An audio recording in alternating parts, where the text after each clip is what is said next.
I like to geek out on my share of stuff.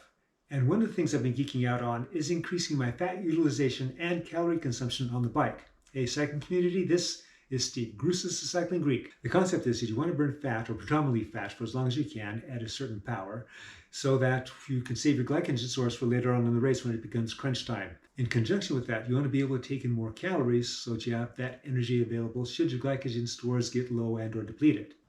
The current thought is to do a lot of zone 2 riding, and I was ascribing to that.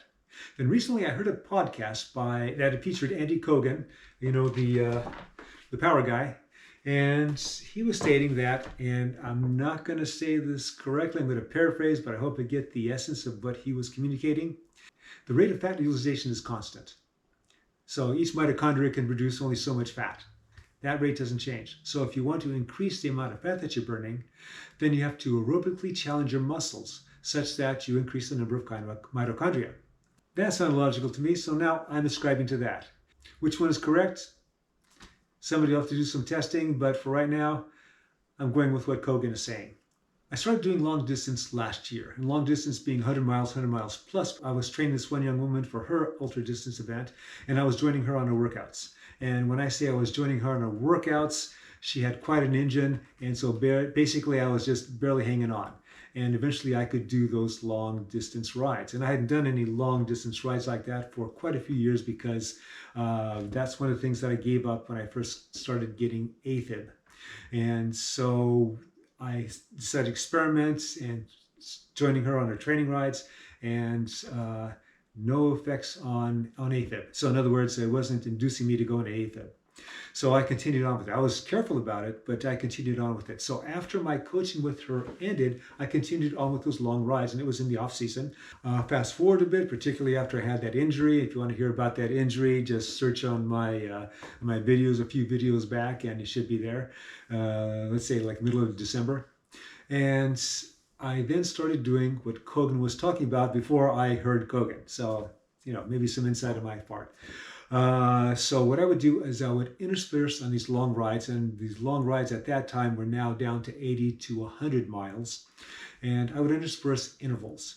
A couple blocks ago, the intervals I was interspersing were tempo, and this last training block, I was doing some sweet spot.